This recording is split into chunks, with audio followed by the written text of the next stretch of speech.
Hello everyone. In this session I will discuss few more topics on the remote sensing. As we know, on 27th of November 2019, India has launched Cartosat 3 series, which is the third generation advanced Earth observation satellite, which was carried by Polar Satellite Launch Vehicle PSLV C-47.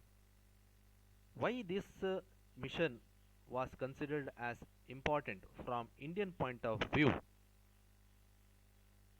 The reason is that it has the sharpest eye of civil remote sensing satellites in the world. See, one of the Cartosat 3 series camera, which offers a ground resolution of 25 centimeter. The meaning is it can pick up an object of a minimum of 25 centimeter size from a height of around 500 kilometers. Earlier, the satellite which was owned by US private company Worldview 3 had the best ground resolution of 31 centimeter.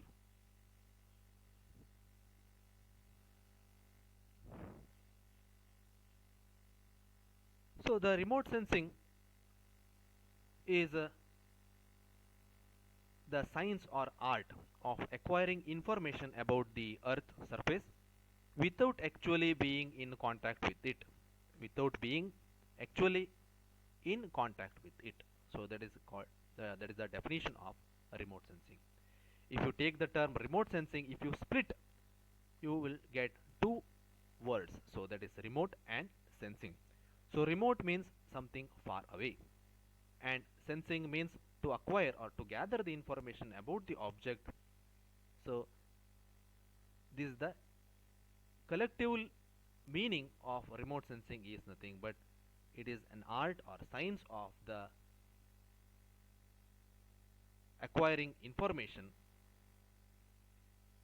of any particular object on the earth's surface or anywhere without being in contact with that particular object. So this is the literal meaning of remote sensing.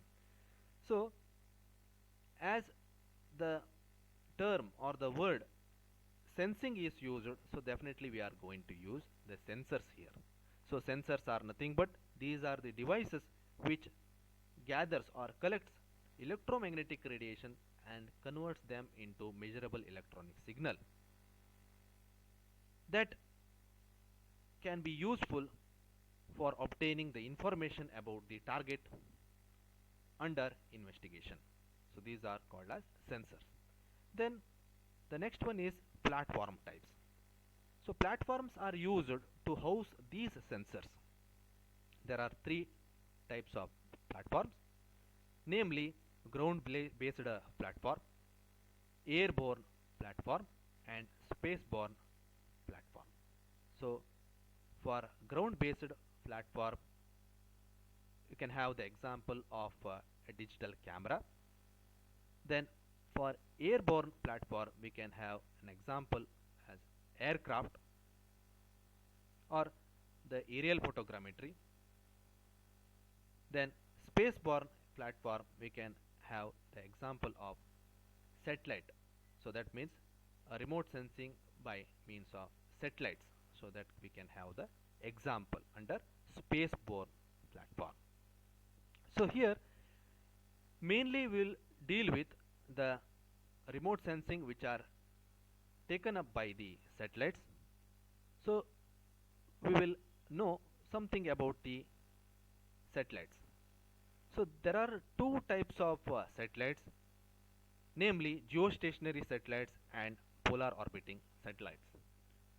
So geostationary satellites are able to view the earth from above at higher altitude, say around from 36,000 kilometers. So it can view the portion of the earth. As they move in synchronicity with the earth's rotation, they can provide regular coverage for a region and help in forecasting. So usually the for the weather forecasting we use this kind of satellites. So as their motion is very much synchronous to the motion of the earth. Then comes polar orbiting satellites. So polar orbiting satellites are working at the lower altitudes and which has got more image resolution. More image resolution since it is working at the lower altitude. These satellites take multiple passes of the earth before returning into the same location. So they can take multiple passes. So you can see the direction of motion also. So that is nothing but the polar orbiting satellites. Now we will know something about the orbits also. So orbits are nothing but the path which is followed by the satellite. The path which is followed by the satellite is termed as an orbit. The orbit selection can vary in terms of altitude, that means the height above the earth's surface, and their orientation and rotation relative to the earth. So we consider two types of orbits, namely geostationary and non-polar orbits. So first one is nothing but geostationary orbits. So the altitude is high, so about 36,000 kilometers here, which revolve at speeds which match the rotation of the earth. So that means the motion of the satellites which are placed in this geostationary orbits are synchronous to the motion of the earth. Then the direction of motion is from west to east and collect the information continuously over the specific area as it is moving along with the earth, or the motion of the satellites are very much synchronous with the motion of the earth. Weather and communication satellites commonly have this type of orbits. So that is regarding geostationary orbits. So in the diagram you can visualize that one. Second is near polar orbits. So near polar orbits are from north to south orbits. So north to south direction it will be revolving in conjunction with the earth's rotation. Earth's rotation will be from west to east, which allows them to cover most of the earth's surface over a certain period of time. Over a certain period of time, most of the earth's surface is going to be covered. The inclination of the orbit relative to the line joining north and south poles, there is a certain inclination angle which is given here to this particular orbit with respect to the line joining north and south poles. These satellite orbits are sun synchronous such that they cover each area of the world at a constant local time of day, which is called as local sun time.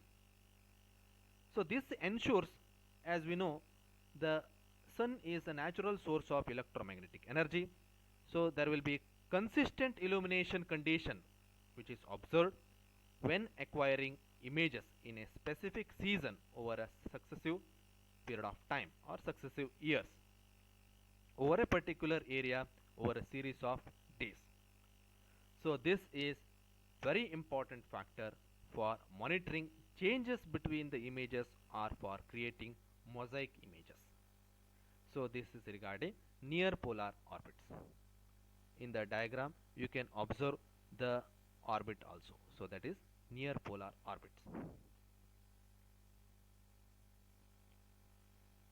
Then next is about swath. So the sensor sees a certain portion of the earth's surface. So just to observe in this diagram, so a small piece of earth, just like in the form of a strip, the sensor can visualize at any given instant of time. So this area which is imaged on the surface of the earth is called as swath.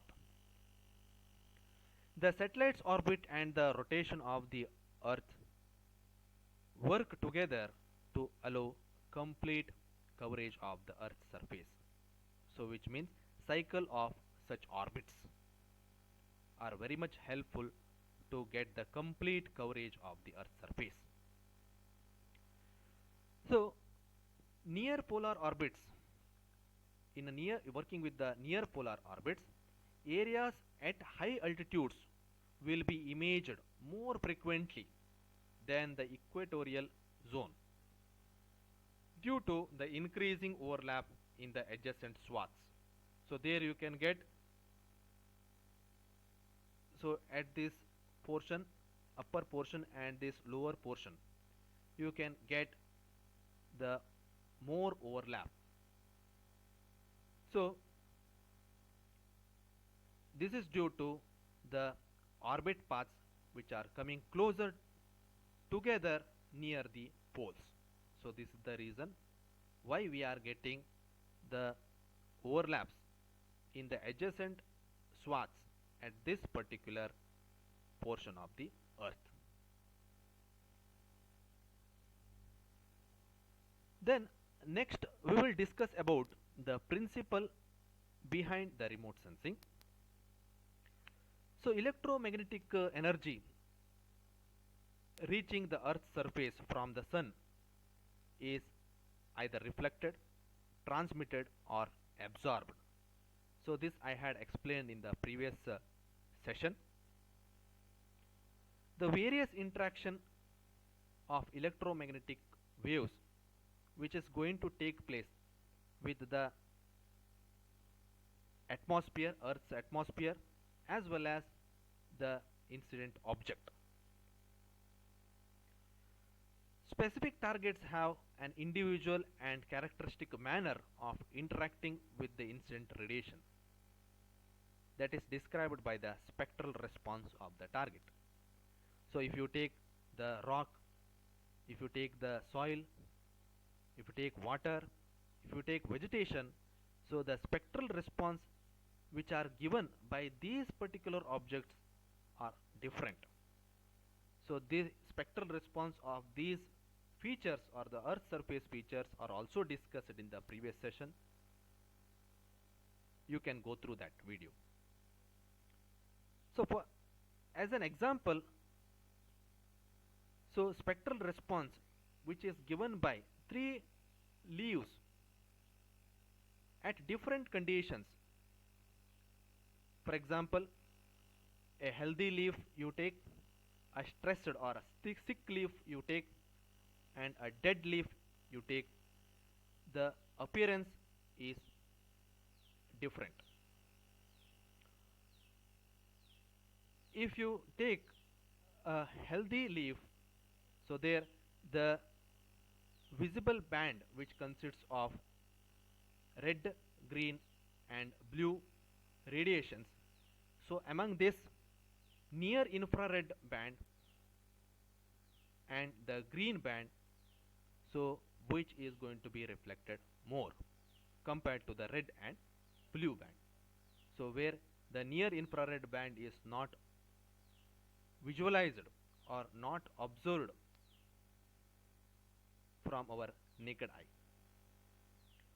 So as the green radiation is reflected more, so healthy vegetation or a healthy leaf appears to be green in color.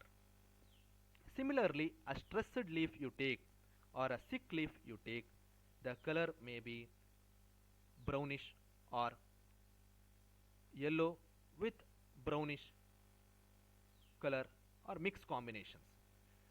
So the spectral response which is given here, so that means near infrared and green radiations which reflects almost the equal rate, then comes the red, then blue is least reflected. So therefore the color may be different. Say it may be brownish in color.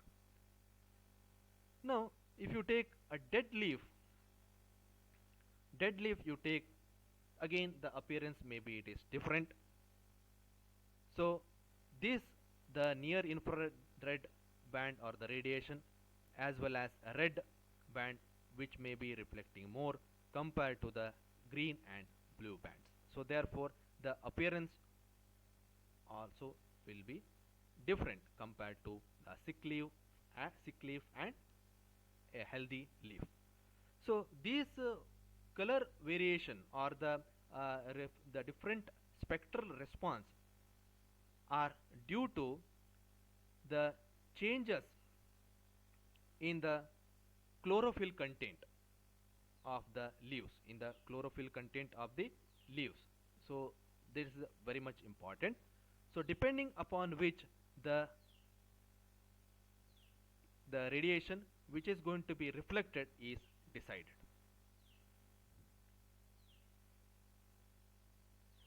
Then electromagnetic spectrum which are used in the remote sensing.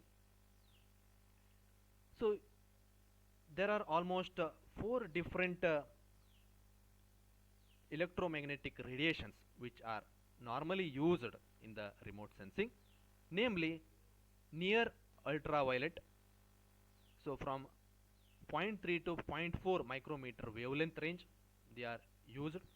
Then visible light or visible spectrum, so blue, green, red, from 0.4 to zero point 0.7 micrometer wavelength it can be used. Then infrared, so there are again near infrared, short wave infrared and thermal infrared whose wavelengths are in the range 0.7 micrometer to 14 micrometer are useful. Then microwave which are having the wavelengths 1 mm to 1 meter are also used in the remote sensing. So depending upon our type of the sensor or capacity of the sensor, as well as the source of energy, we can use this particular uh, electromagnetic radiation in our remote sensing. Now the classification of remote sensing. So there are two types of remote sensing. First, it is depending upon the source of electromagnetic energy. Second one, it is with respect to the wavelength which is used in this particular remote sensing. That means the wavelength of the electromagnetic radiation or the waves which are used in the remote sensing, we can also classify some of the remote sensing techniques. So first one is nothing but the types of remote sensing with respect to the source of electromagnetic energy. So remote sensing can be classified as passive and active remote sensing. So passive remote sensing, in this particular type of remote sensing, the source of energy, electromagnetic energy, is nothing but the sun. So electromagnetic radiation or electromagnetic waves which are emanating from the sun are made to incident on the object, then reflected radiation which is going to be gathered or collected by the sensor, later the same radiation which can be processed. So this happens in the case of passive sensors. Whereas in the active sensors or active sensing, so the satellite has got its own source of electromagnetic energy, so that it can radiate the electromagnetic wave, so that the reflected radiation which can again absorb or collect, and it can be sent to the processing or later on interpretation that can be done. So depending upon this mechanism, so it can be classified as passive or active remote sensing. The next one is nothing but types of remote sensing with respect to the wavelength. So here again the remote sensing which can be classified into three types. So visible and reflective infrared remote sensing, thermal infrared remote sensing, and microwave remote sensing. So the wavelength range in the case of visible and reflective infrared remote sensing is about from 0.3 to 3 micrometer and lesser wavelengths which are used here, whereas 3 to 14 micrometer wavelengths are used in the thermal infrared remote sensing, and 1 mm to 1 meter the 1 meter wavelengths are used in the case of microwave remote sensing. The working principle which is different in these three different remote sensing techniques. First one, visible and reflective infrared remote sensing works on the basis of reflectance. The second one, thermal infrared remote sensing works on the principle of thermal radiation, and the third one, microwave remote sensing, works on the principle of microwave radiation and backscattering. Similarly, the type of the sensors are used also it is different. So visible reflective infrared remote sensing uses a simple digital camera. So then thermal infrared remote sensing, it can use photodetector, and microwave remote sensing we can use microwave sensor or a radar. So here there are three diagrams which are mentioned here under the respective types of remote sensing. So first is nothing but the visible and reflective infrared remote sensing. So here the sun is considered as the source of energy usually. So the electromagnetic radiation which is emanating or emerging from the sun, it is made to incident on the object, then the reflected radiation is going to be collected by the sensor.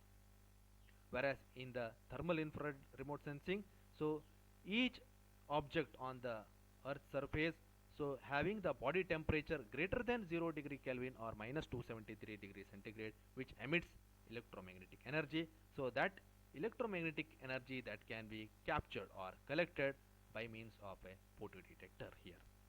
Similarly, in the case of microwave remote sensing, microwaves are sensed by means of a radar. So the due to the backscattering, again the information regarding the object which is lying on the earth's surface which can be taken. So this is regarding the types of remote sensing with respect to the wavelength. Coming to the next one, that is components of an ideal remote sensing system. So an ideal remote sensing system must consist of these important components. So first is nothing but a uniform energy source. For example, the sun, which is considered as a constant source of energy. That is nothing but energy in the sense the electromagnetic energy we are talking here. Similarly, second is nothing but non-interfering atmosphere. So whatever the electromagnetic waves we are using for the remote sensing, the atmosphere surrounding the earth should not have any interference. So that means nothing but the wavelength which we are using, so it should be completely passed through the atmosphere. So that means the atmosphere should be transparent for the incident electromagnetic radiation, so that we had discussed in the atmospheric window. Now similarly, the third one is nothing but a series of unique energy interaction at the earth's surface. Series of unique energy interactions at the earth's surface is nothing but once the electromagnetic energy or electromagnetic wave which is incident on the particular object on the earth's surface, the portion of the energy is going to be absorbed by the object. Some portion of the energy which may be transmitted by the object, just like the water. Some portion of the energy may be reflected back. So these are normally the known as the interactions which takes place on the earth's surface. So then a super sensor, so the reflected energy or the reflected electromagnetic radiation, it should be collected by the sensor which is placed on the satellite, and later on that can be sent to the processing and interpretation, etc. So then fifth one is nothing but a real-time data handling system. So instantaneously as the images are going to be captured or the electromagnetic radiations are collected by the sensor, so readily this information has to be processed, so therefore it needs a real time data handling system here. And finally, a sixth one, multiple data user. So for the interpretation processing as well as data interpretation, they require the multiple data users. So the visually the finally the data which are collected by means of these sensors, which can be interpreted readily by the users, so that is regarding by means of the computer again. So that can be the number 6 sixth component of the ideal remote sensing system. So here also you can observe the various components of an ideal remote sensing system. Then the next one is nothing but the stages of remote sensing. So there are different stages in a remote sensing process. So namely, energy source or illumination, that is A, radiation and the atmosphere B, interaction with the target C, recording of energy by sensor is D, transmission, reception and processing, which is E, interpretation and analysis is F, and application is nothing but G. So these are indicated by the different alphabets. So the remote sensing process is depicted in this particular figure. So the sun, which is considered as a constant source of electromagnetic energy, so the electromagnetic radiation which are emerging from the sun is made to incident on the object, is allowed to incident on the object of interest. So there on the object, the before reaching to the object, normally it has to pass through the atmosphere.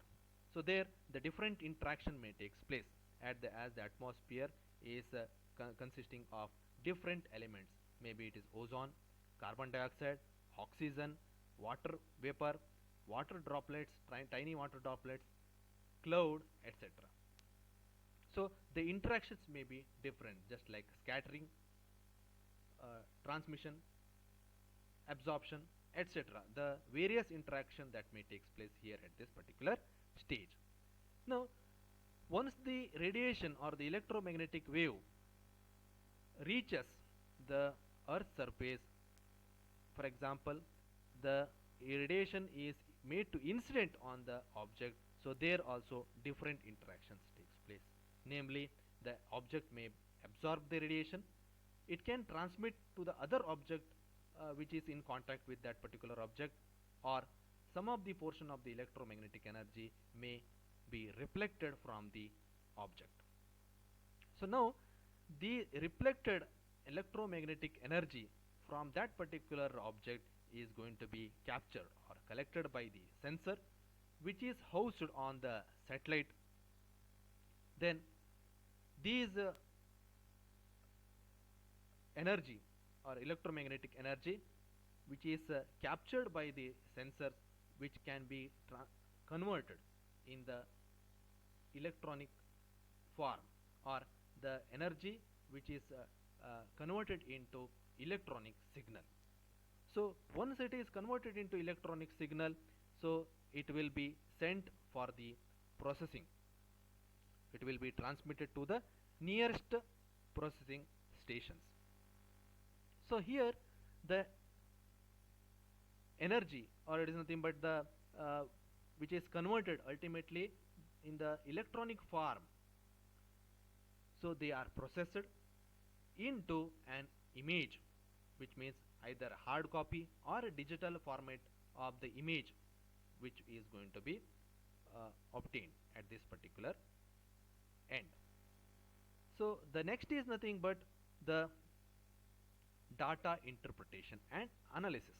The processed image which is interpreted visually or digitally or electronically to get or to extract the information about the target which was illuminated here.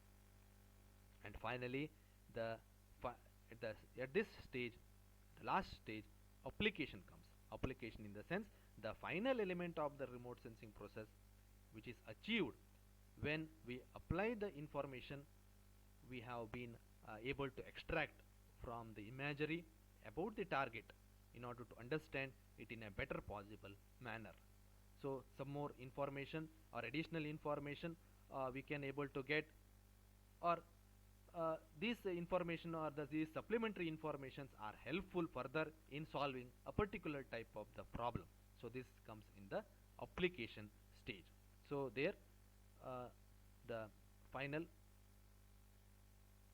final usefulness, or it is nothing but the applications of the remote sensing which can be observed at this end. So this is regarding the remote sensing process, so which is described here. You can note down. Then the image processing. So here the digital image, usually it is in the two-dimensional image, so which consists of finite set of digital values. So in other words, we can explain the digital image as, digital image is nothing but it is used to consist of a number of tiny picture elements. So this consists of tiny picture elements, normally which are called as pixels. So you can observe here in this particular diagram a piece of earth which is captured, and the pixel format is given here. Each pixel or each this digital image is consisting of rows and columns. So usually rows are called as scan lines and columns are called as pixels here. So each pixel is having some digital value or a digital number, so ranging from 0 to 255. In other words, we can call it as different shades of gray. There are almost 256 shades of gray. If you take 0 plus there are 255 numbers, you will be getting 256 numbers. So there are almost 256 different shades of gray, but from our naked eye we can able to observe or visualize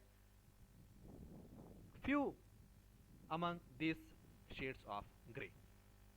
So here 0 is considered as black in color and 255 pixel is considered as white in color, and in between these range we are going to get the different shades of gray, as you can visualize here. So 0, wherever the 0 is there, you can get the black colored pixel, as well as wherever the 255 it is there, you are going to observe the white colored pixel on the digital image. Additionally, the origin of this digital image is always considered, or always is considered as on the top left corner of the digital image. So the origin of the digital image will be always at the top left corner always. So usually in the surveying as well as aerial photogrammetry, we used to take the origin as the bottom left portion. So this was considered as origin there, but here in this digital image, so we used to consider, or we consider normally, the top left portion.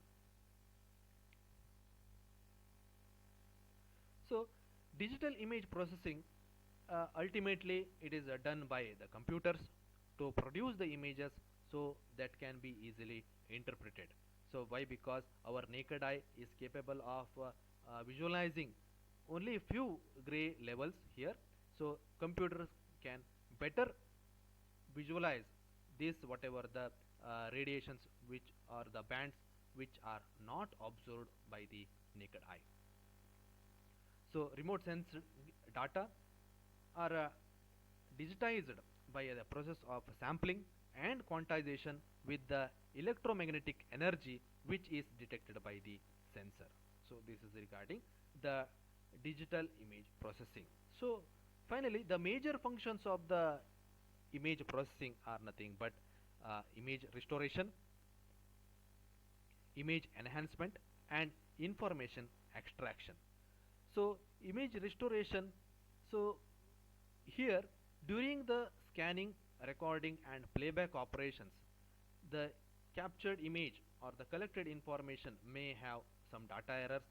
It may consist of some noise as well as the geometric distortions, so which can be rectified at this particular uh, image processing. So that is the number one first function.